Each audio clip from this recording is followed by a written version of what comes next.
ভূটানৰ পৰা বৈ অহা বিধ্বংসী বানে ছিঙি নিলে মথাউৰি সোণকোষ নদীৰ পানীয়ে বহু খেতি পথাৰ পুতি পেলালে বালিৰে খহনীয়া অঞ্চল বিজ্ঞানসন্মত বান্ধ দিয়াৰ আহ্বান ভূটানৰ পৰা বৈ অহা শেহতীয়া বিধ্বংসী বানে অসম বংগ সীমান্তৱৰ্তী গোসাইগাঁও ৰাজহ চক্ৰৰ ২ নম্বৰ গৰুমাৰ ওচৰ ছিঙি নিলে মথাউৰি সোণকোষ নদীৰ পানীয়ে মাথাউৰি ছিঙি দিয়াত বহু খেতি পথাৰ পুতি পেলালে বালিৰে বিস্তৰ ক্ষতিসাধন হৈছে শালি ধান আৰু শাক পাচলিৰ খেতি শেহতীয়াকৈ নদীৰ বানপানীয়ে কৃষকৰ মাজত হাহাকাৰৰ সৃষ্টি কৰিছে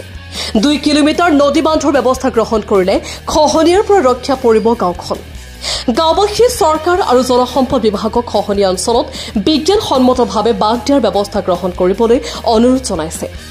উল্লেখ্য যে ইতিমধ্যে গাঁওখনৰ বহুকেইটা পৰিয়ালৰ ঘৰ বাৰী কৃষিভূমি সোণকোষ নদীৰ বুকুত বিলীন হৈছে চৰকাৰে গাঁওখনত মথাউৰিৰ ব্যৱস্থা গ্ৰহণ নকৰিলে গৰুমাৰৰ দ্বিতীয় খণ্ড গাঁওখন সম্পূৰ্ণৰূপে নদীৰ বুকুত বিলীন যোৱাৰ আশংকাত ভুগিছে গাঁওবাসীয়ে হয় আমি ২ নং গৰুমাৰৰ এজন সচেতন নাগৰিক হিচাপে আমাৰ অসম তথা বিটিচি চৰকাৰৰ বিভাগীয় কৰ্তৃপক্ষক বিনম্ৰভাৱে নিবেদন জনাব বিচাৰি আছোঁ যে যোৱা কেইদিনমান আগৰ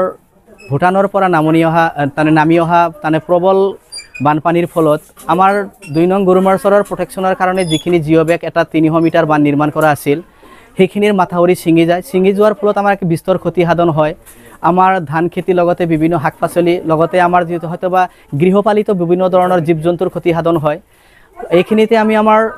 নতুনকৈ গঠন হোৱা বিটিচি চৰকাৰৰ বিভাগীয় কৰ্তৃপক্ষ আৰু অসম চৰকাৰৰ বিভাগীয় কৰ্তৃপক্ষক বিনয়ভাৱে অনুৰোধ জনাব বিচাৰি আছোঁ যে আপোনালোকে আমাৰ এই ২ নং গৰুমাৰৰ গাঁওখন চৰজমিন তদন্তক্ৰমে আমাৰ যিখিনি কমসে কম আৰু ২ কিলোমিটাৰমান যদি জিঅ' বেগ বানৰ ব্যৱস্থা কৰি দিয়ে তেনেহ'লে অনাগত দিনত কিন্তু আমাৰ ২ নং গৰুমাৰৰ গাঁওখন কিন্তু মানচিত্ৰৰ বুকুত থাকিব নহ'লে হয়তোবা ২ নং গৰুমাৰৰ গাঁওখন কিন্তু সনকোষ নদীৰ বুকুত যোৱাটো এক প্ৰকাৰ উপক্ৰম হৈছে সেয়েহে আমি আমাৰ বিভাগীয় কৰ্তৃপক্ষসকলক বিনয়ভাৱে নিবেদন জনাইছোঁ news desk report Suhana live